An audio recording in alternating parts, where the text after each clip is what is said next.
സതീഷ്, യുവജന commission vice chairman ടെലിഫോണിലുണ്ട്. Satheesh, ഈ tableau ശ്രദ്ധയിൽപ്പെട്ടിരുന്നോ? അത് ഇന്നലെ രാത്രിയാണ് ഇങ്ങനെ ഒരു കാര്യം നമ്മുടെ ശ്രദ്ധയിൽ വരുന്നത്.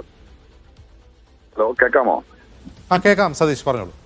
അപ്പൊ നമ്മുടെ കേരളോത്സവം തദ്ദേശ സ്വയംഭരണ സ്ഥാപനങ്ങളും യുവജനക്ഷേമ ബോർഡും സംയുക്തമായി സംഘടിപ്പിക്കുന്ന പരിപാടിയാണല്ലോ. അതിന്റെ സംസ്ഥാനതല മത്സരമാണ് ഇപ്പൊ പോതവനത്ത് നടക്കുന്നത്. 8-ാം തീയതി അതിന്റെ തുടക്കം കുറിച്ചുകൊണ്ട് സാംസ്കാരിക ഘോഷയാത്ര നടന്നിരുന്നു. ആയിരക്കണക്കിന് ആളുകളാണ് പങ്കെടുത്തത്.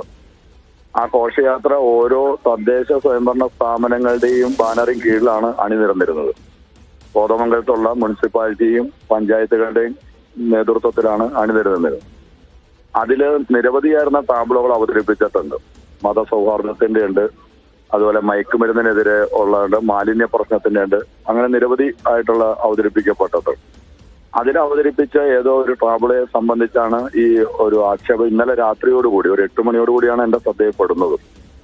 അപ്പോ അത് വന്നു കഴിഞ്ഞപ്പോൾ തന്നെ ബന്ധപ്പെട്ട തദ്ദേശ സ്വയംഭരണ വാർഡിലെ എന്താണ് എന്ന് അവരോട് വിവരം ചോദിച്ചിട്ടുണ്ട്. ഏത് പഞ്ചായത്ത് അവതരിപ്പിച്ചാണ് സതീഷ്? ഈ ടാബ്ലോ ഏത് പഞ്ചായത്താണ് അവതരിപ്പിച്ചത്? ഞാൻ മനസ്സിലാക്കുന്നത് നെല്ലിക്കുഴിയാണെന്നാണ്. അവർ മൊത്തം 5 ടാബ്ലോകൾ അവതരിപ്പിച്ചിരുന്നു.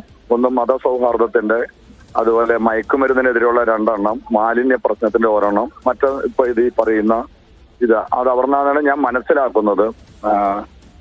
യുവജനക്ഷേമ ബോർഡ് തനതായി ഒരു ടാബ്ലോയും അവതരിപ്പിച്ചിരുന്നില്ല. ഓരോ ടാബ്ലോയുടെയും നിർദ്ദേശമോ വിഷയവും നമ്മൾ നൽകിയിട്ടുമില്ല. തദ്ദേശ സ്വയംഭരണ സ്ഥാപനങ്ങളാണ് ഒരു പരിപാടി ആകുമ്പോൾ സ്വാഭാവികമായിട്ട് ആ ടാബ്ലോയിൽ എന്തൊക്കെയാണ് ഉണ്ടാവുക എന്നൊരു റിവ്യൂ അല്ലെങ്കിൽ ഒരു പ്രിവ്യൂ ഉണ്ടാവില്ലേ? അല്ല, ഇന്നലെ രാത്രിയാണ് നമ്മുടെ ശ്രദ്ധയിൽപ്പെട്ടത് ഈ കാര്യം. തുടങ്ങിക്കഴിഞ്ഞിട്ട് ഇങ്ങനെ ഒരു 8 മണിയോട് കൂടിയാണ് ഇങ്ങനെ ഒരു കാര്യം ശ്രദ്ധയിൽപ്പെടുന്നത്. അപ്പൊ തന്നെ ഇത് എന്താണെന്ന് നമ്മൾ പരിശോധിക്കാൻ പറഞ്ഞിട്ടുണ്ട്. അപ്പൊ അവരോട് അതിനെ സംബന്ധിച്ച് എന്തെങ്കിലും വിശദീകരണം നൽകേണ്ടതുണ്ടെങ്കിൽ അവർ നൽകണം. കാരണം അവരെ സംഘടിപ്പിച്ചതാണ്. തദ്ദേശ സ്വയംഭരണ സ്ഥാപനം എന്ന നിലയിൽ ഓരോരുത്തരും സംഘടിപ്പിച്ചതാണ് കലാപരിപാടികളും ടാബ്ലോയും ഉൾപ്പെടെയുള്ള കാര്യങ്ങൾ. ആയിരക്കണക്കിന് ആളുകളും പങ്കെടുത്തിരുന്നു. അപ്പൊ അതിലെന്തെങ്കിലും വിശദീകരണം നൽകേണ്ടതുണ്ടെങ്കിൽ അവരോട് അതുമായി ബന്ധപ്പെട്ടുള്ള വിശദീകരണം നൽകണമെന്ന് ഈ കാര്യം ശ്രദ്ധയപ്പെടുത്തിയപ്പോൾ തന്നെ നമ്മൾ അവരോട് പറഞ്ഞിട്ടുണ്ട്.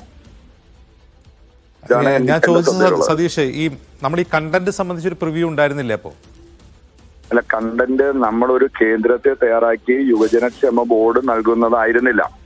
ഒരു ടാബ്ലോയും നമ്മൾ ഒരു ഇങ്ങനെ ഒരടിയും യുവജനക്ഷേമ ബോർഡിന്റെ ആയിട്ടാണ് നമ്മുടെ ഉണ്ടായിരുന്നത്. ഏറ്റവും മുന്നിലുള്ള ഒരു പഞ്ചവാദ്യ സെറ്റ് മാത്രമാണ് നമ്മൾ അറേഞ്ച് ചെയ്തുള്ളൂ. ബാക്കി ഓരോന്നും ഓരോ പഞ്ചായത്തിന്റെയും മുനിസിപ്പാലിറ്റിയുടെയും കലാപരിപാടിയും ടാബ്ലോയുമായിട്ടാണ് അവതരിപ്പിച്ചു വരുന്നത്. അതിനകത്ത് നമ്മളെ മറ്റൊരു മേൽനോട്ടമോ മറ്റു പരിശോധനയോ യുവജനക്ഷേമ ബോർഡ് എന്ന നിലയിൽ ഉണ്ടായിരുന്നില്ല. കാരണം തദ്ദേശ സ്വയംഭരണ സ്ഥാപനങ്ങളും യുവജനക്ഷേമ ബോർഡും സംയുക്തമായി നടക്കുന്ന പരിപാടിയാണ്. അതില് അതാത് ഓരോ പ്രദേശത്തിന്റെ അനുസരിച്ച് വയ്ക്കുന്നു എന്നുള്ളതാണ് സ്വീകരിച്ചിരുന്നത്. എന്തായാലും പഞ്ചായത്തിനോട് വിശദീകരണം ആവശ്യപ്പെട്ടിട്ടുണ്ടല്ലേ? പഞ്ചായത്തിനോട് അതിനെ സംബന്ധിച്ച് എന്തെങ്കിലും വ്യക്തത വരുത്തേണ്ടതുണ്ടെങ്കിൽ, തെറ്റിദ്ധാരണ ജനിപ്പിക്കുന്ന എന്തെങ്കിലും കാര്യങ്ങൾ സംഭവിച്ചിട്ടുണ്ടോ എന്ന് പരിശോധിക്കാനും, അങ്ങനെ ഉണ്ടെങ്കിൽ അതിനെ സംബന്ധിച്ച് അവരോട് പ്രതികരണം നൽകണമെന്ന് അവരോട് നമ്മൾ ആവശ്യപ്പെട്ടിട്ടുണ്ട്.